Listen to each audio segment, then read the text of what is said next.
整个天边都染红了，所有的人脸上写满了惶恐，大家都不晓得该怎么办。学生就跑来跟我讲：“啊，主任，学校倒了。”我看着前面，4层楼的建筑，剩下3层楼，整个就压垮下来，好可怕哦！那时候就觉得不寒而栗。没有极大的破坏，怎么会有极好的建设？虽然我们经历过这么惨痛的一个灾难，但是我相信。我们会有一个更勇敢、更乐观、更美好的一个未来。所以我那时候在安慰学生，我心里面也一直在想怎么办。他们以前常常讲一句话，就说：“阿桃，你说了算。”当时大家都看着你说该怎么办的时候，你不得不勇敢、不坚强起来。在灾难的过程之中，我也觉得，更懂得惜福，把教室里面能够弯着腰进去能够拿出来的东西就拿出来，沿着帆布丢下，我们在下面接，老弱妇孺在下面接，然后把它排好。在抢设备的时候都有余震，所以而且那个我们的教室是波浪形，在震的时候你就要赶快停一下，然后看会不会有危险，然后那是螺丝啊，一个一个慢慢的转，然后把电视一台一台弄这样搬出来，让孩子们一起来重建我们的家园，我们是一家人，我们不分彼此。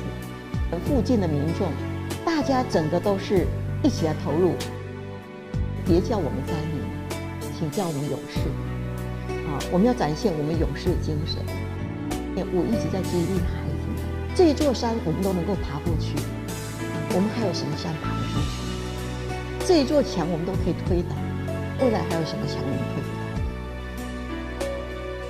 在那种天寒地冻，然后现在在那种时刻点，让大家每个人都很慌张，对不对？其实也忘记了饿，可是到那个时候，你接到那碗稀饭的时候，你是一种感动。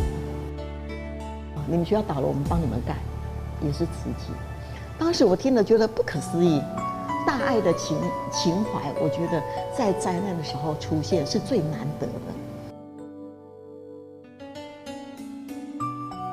教育部有帮我们搭建了组合屋，可是组合屋的前面是碎石头那个走道，当时很多孩子会摔倒，其实我自己本身也会摔倒，所以我就召集老师们，我说我们一定要解决这个办法。学校是自己的，对不对？每一个人都应该为学校付出，我们就用所有老师捐助的，然后去买红砖。我们就在那个铁皮屋的中间，就全部都铺上红砖，因为这样下雨的时候就不会很泥泞，而且走起路来也不会稀稀刷刷的。慈济的师姑们有带领一些大学生的团队，把墙壁整个彩绘过，很漂亮。每个礼拜会固定有1节课跟我们班的孩子做接触。有一次，他就跟我们说，为什么我们的菜长那么漂亮？有一个孩子他说，因为有爱在里面，真的好感动。1条丝瓜50块，义卖成功就哐敲那个爱心锣。那个时候孩子照顾那些植物照顾得很高兴，因为他们看到这是新的生命在出来，然后又觉得那是他们降温的一个很好的方式。别人都可以这样的为我们付出，我们好温暖。所以在我当老师的，说实在，我到后面这10几年来，我就知道说，我带给孩子温暖比较重要。都是在借人家的教室、借人家的车库，非常的认真读书。他们可能知道不容易啦，因为原来要读书是这么困难的事情，以前是一个很轻而易举的事情，就在921的时候，居然是要跑这么远。可能有很多孩子，他们自己也是家里是半岛全岛，所以那一群孩子，我觉得他们有一个很典范的作用。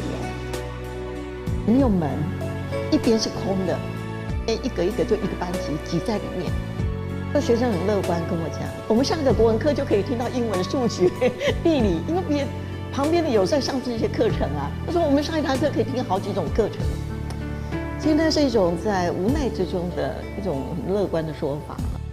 南投县呢，第一个开始复学就中兴国中。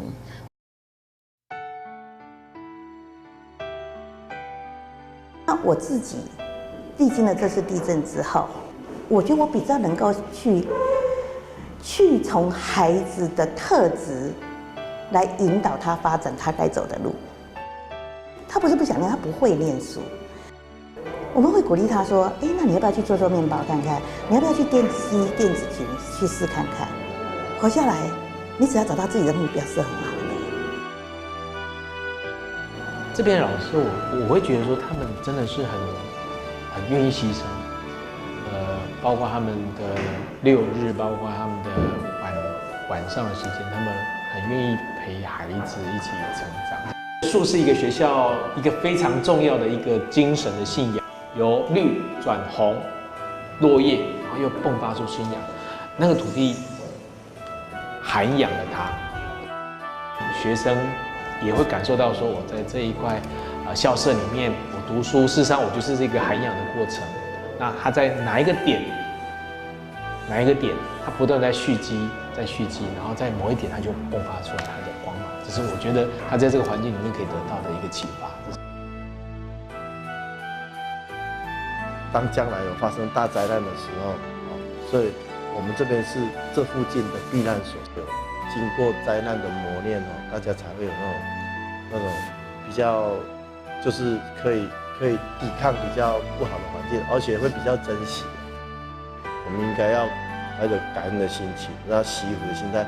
那我们对我们的下一代，我们对我们周遭的人，要更努力的去做一些付出。的生命并不是我们能够掌控的，对不对？